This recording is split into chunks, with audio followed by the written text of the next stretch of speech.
Whether you realize it or not, hip-hop is changing right in front of our eyes, and the underground is no longer just the underground. Yet, while Rolling Loud's 2026 lineup might be the most concrete proof of this shift, another rap festival is quickly following in its footsteps. And the craziest part is, First Class Fest is being built by two 23-year-olds. So the first one we did too was in a hall. It's not really a concert venue even. They were literally setting up the speakers and mics and stuff the morning we got there. Like, I remember we showed up for sound check at noon and there was like a bunch of old ladies having lunch. We were like, bro, this is insane. From throwing their first events all by themselves in venues not even made for music, to now booking the hottest rising rappers for their upcoming 2-day stadium festival, the journey and struggle that you're about to hear though has been everything but easy. And during my interview with the two founders, they actually let us in on a few surprising secrets. Biggest risk would definitely be this show.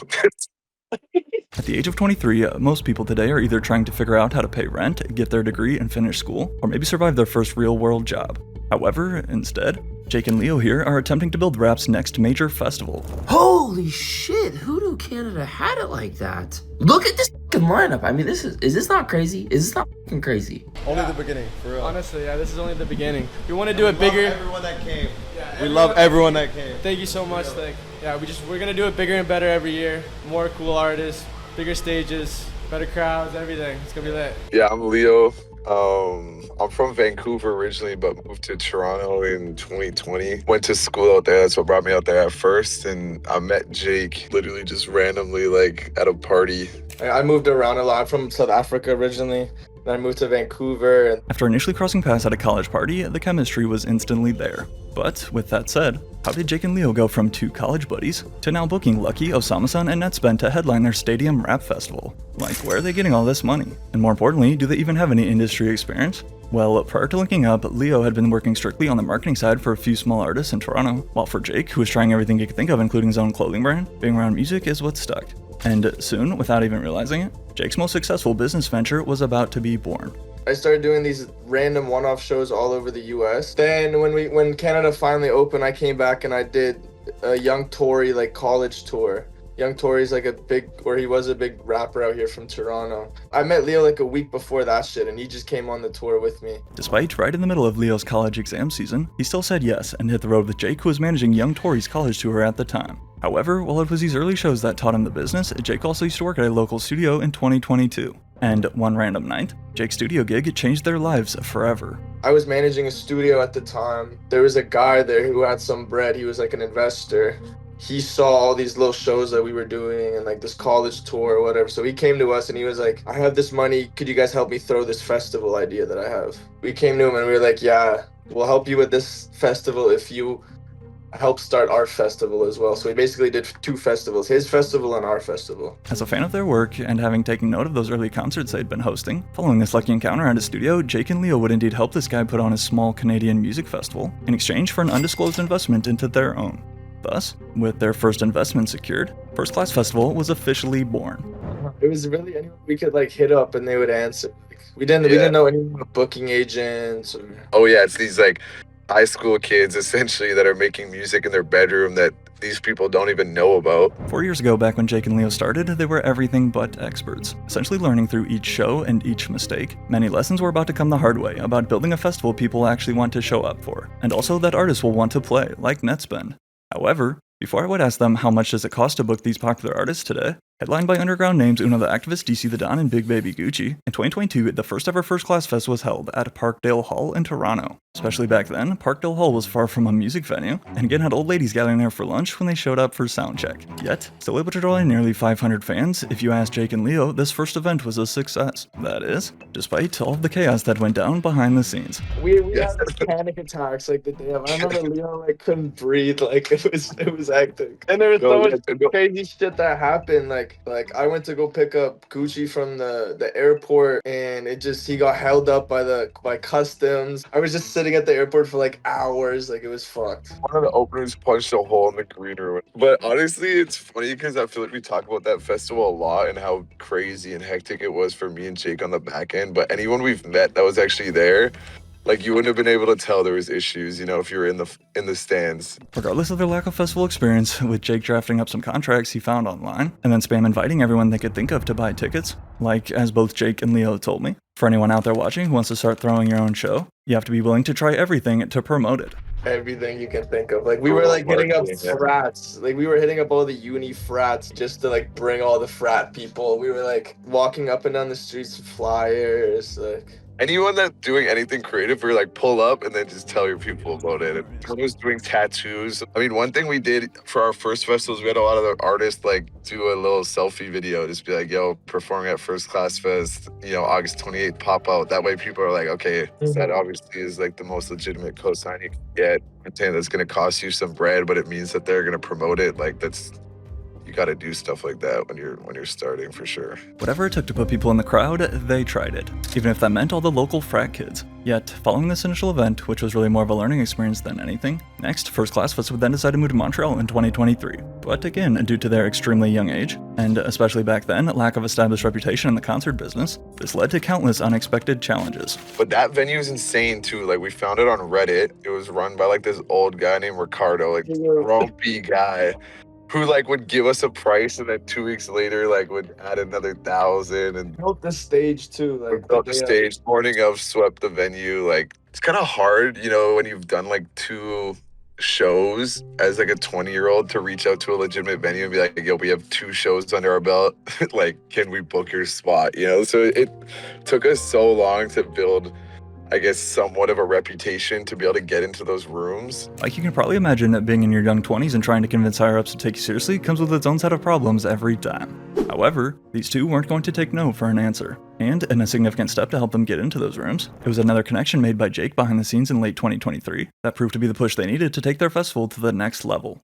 Jake had like gotten in contact with our like first legitimate investor that was like actually ran a promotion company. And then it was after that we came back to Toronto. We did our first festival at the Mod Club, which is like a pretty legitimate venue. Yeah, The Weeknd did his like House of Balloons show was there. And I'd say more legitimate festival, like just in terms of the operation of it. The reality is, unless you have some super rich parents or something, then you're gonna need to raise money to cover all the back-end expenses that fans never think about. So, with the assistance of another more serious investment, in 2023 arrived their lineup at the Mod Club in Toronto, led by Dom Corleo and Rich Amiri. Again, continuing to learn and step up with each show. 2 points in particular, though, became non-negotiable if they were gonna last. First, they had to deliver a quality product that fans enjoyed. So basically a safe concert where ticketgoers feel like they got their money's worth. But then second, Jake and Leo learned that in this business, relationships are everything. I think that's one of the reasons we've been able to book a lot of these guys again. And we always try to do the most. Like if you need to be picked up at the airport, like you need food when you touch down, anything like that. And then just focus on quality. Like everything you do, just picture it as if you were trying to sell yourself a ticket to a concert. People aren't gonna go for the weak lineup with the weak flyer, with the weak, you know, like so everything has to be done well if you really want to start building a real brand for yourself. Word to Jake and Leo for show. They're doing their thing. Their vision for the city's huge. Did you guys find out about the show? Oh, my friends told me. Okay, and you guys are excited to be here? Yeah, of course. All right, amazing. All right, thank you. Can I get in this interview? Despite word spreading and buzzing around the city, it was shortly after their first event in Toronto, though, when Jake and Leo would take a step back from hosting these mini-fests and instead shift their focus back to solo shows. However, although they didn't have any issues selling tickets, as the months passed by, Jake started to realize one big problem. But we were stuck at that capacity range of like 1,500. Beginning to feel stuck and like they'd reached the peak of those single underground shows, with this considered, the two went back to the drawing board. And now, exactly 4 years since their first festival together, Jake and Leo are back with their biggest news yet. In December of 2025, it was announced that First Class Fest would officially be returning, and not only that, but specifically at Sobeys Stadium in Toronto, scheduled for the upcoming weekend of August 28th and 29th. As we can see, inside of this 7,000 plus capacity stadium, that doubles as an outdoor tennis venue in Canada, and clearly is a massive upgrade from their previous spots. Yeah, it's one stage outdoor. It's like really nice too, because it's not one of those ones where like even if you were on stage, like I stood on the stage, like you could see the face of the person in the very back, because it's a bowl, so it's really doesn't like no one's that far away realistically. It's a tennis stadium. It's where they do all the Tennis Canada stuff. Yeah, it's 7,500 per day. But the venue is far from the only big change this year. In addition to expanding to 2 days for the first time ever, once First Class Fest began to roll out their 2026 stadium lineup using these fire boarding class videos on social media, which the importance of their branding was stressed to me multiple times, but then, when the moment finally arrived to reveal their full flyer, Holy shit, Hoodoo Canada had it like that. I'm not tripping, right? That is a crazy lineup. Also, Friday with Lancy. But no, I mean, I'm being for real. Toronto might have to be a destination for me this year. Toronto said everybody and their mama in the underground is touring right now, and the Rolling Loud set list is stacked with underground artists. We gotta have our own shit. Toronto's First Class Fest 2026 lineup is looking stacked. Ugh! Oh my god! Toronto, Canada, hold on! What do y'all got going on with this First Class Fest? If you're tapped in at all with the rising hip-hop scene, then you can see just how stacked this list is. Headlined by two of the hottest up-and-coming names, Osama Sun and Netspend, not to mention Lucky, Che, BK the Ruler, Lancey Foe, and Until Japan only to scratch the surface, who, like I mentioned earlier, these guys are all breaking into the mainstream as we speak. And, if you ask Jake about this new generation, The hottest people from the underground are the new mainstream people. Like these Osama Suns and Netspends and Che's, like these people are selling way more than a lot of the mainstream big names that have like 2 million followers on Instagram and stuff. It's really important for us to like fuck with every artist on the lineup. And also from a business perspective, we booked these guys 4 months ago. It's like, do we think this guy in a year's time is gonna be able to sell 1,000 tickets by himself? It's also kind of like an A&R play to try to book the people that you think are gonna be big by the time that the show rolls around. providing a platform for who they believe to be music's next stars. Before I ask though if First Class Festival will ever try to come to the United States or not, first, I know there's something else you guys are dying to hear. Considering that A-list superstars such as Future, for example, Riot claims that he charges $1 million to perform a single show, this then begs the question, how big of a check did Jake and Leo have to write for their 2026 lineup? Higher than you think. Much higher than you think. Yeah, higher than you think, honestly. Especially for like once it gets to like a real like arena-sized festival or whatever, like. They blew our mind in the end. Like the budget was too wildly different numbers, honestly. So like we're doing the big, like in terms of if you're doing a stadium festival and you're selling tickets for pretty expensive, like they're gonna want a bag to do a show like that. But most of them they're dealing with the agent, and the agent is the one negotiating all those terms. The manager would still have the final say, but it would be the agent going to the manager being like, hey, I've negotiated this deal up to this point. Do you want to take it? Pretty much. But they're not taking them some BS. So like they're going to work the hell out of it to get it to the best point possible before the artist can even say yes or no. While obviously Jake and Leo can't just come out and tell us how much Netspend or Osama Sun's booking price is, the fact that even they though were shocked by the final budget says everything about the hype this lineup has. But to add even more anticipation for August, it's important to point out another key point of emphasis in the First Class brand, which is always looking for new artists to bring to Canada for the first time. Honestly, I just got the call, or I got a call. I'll do it. I've never been to Canada before, so. So, like, have you like heard of First Class Fest before? Like, have you ever seen any I have, footage? like, or a lot of anything? like friends in like the show space, so they definitely like knew it. Yeah, we like bringing guys that haven't been here. We want to bring the whole underground scene is going crazy in the US, as everyone knows, so we want to bring it into Canada. That's kind of like our whole thing. For a festival still building their identity, being first is even more crucial, with multiple names on this 2026 lineup set to make their Canada debuts. Again, in August, by the way, a slot that they're hoping to keep locked in for Toronto moving forward.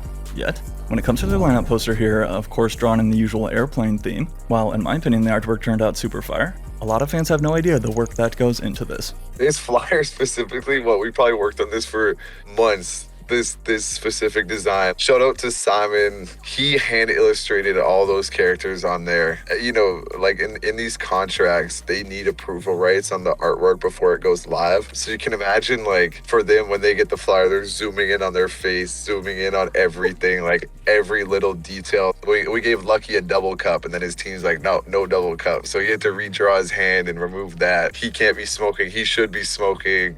He needs this hat. Net wanted a Gucci belt. Like, there's all different types of things that we had to do. You know, the traditional festival is just the names, right? It's just like the billing names. And I get why they do that, because it's such a bitch. For us, it's worth it. Another thing that's really difficult that people, I think, probably don't think of when you're going to throw a show is just billing position. You know, obviously, and I understand, you know, you want your artist to be in a good position, but that can be extremely difficult to get. Just the size of your font. That's honestly the biggest issue. Yeah, it's hard.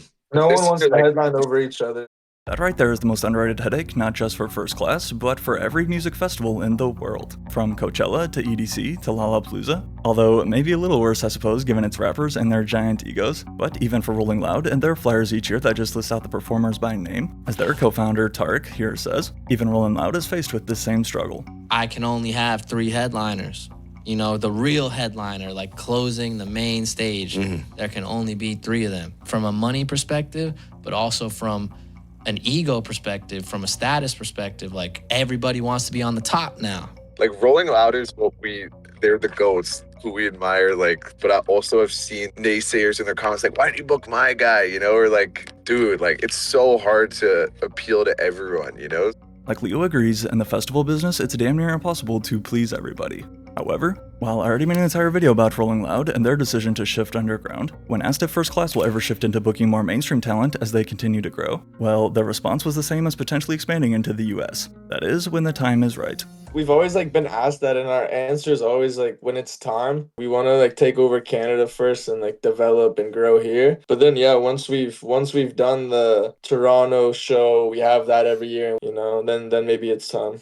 Making sure to emphasize to me, though, their plan to always stay true to the brand and only bring artists who make sense, whether that be dream bookings like Playboi Carti, Lil Uzi Vert, or Yeet on future flyers, or this other local Toronto rapper named Drake, or more realistically, maybe even Northwest in the near future. Yeah, we wanted to get her on this shit. Someone text Kim, wouldn't be the most surprised if she pulled up, and then maybe on like a bigger one, Uzi.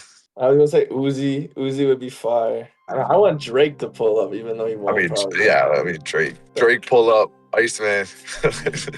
While only time will tell if any of these dream artists actually pull up, there's no arguing that First Class Fest is just getting started, and I'm super excited to watch the festival keep growing. There'll definitely be fires to put out. There always is, but as much as possible this year, we're just gonna try to enjoy it and be present. We're growing every show, so only expect like up from here, to be honest. Only the beginning.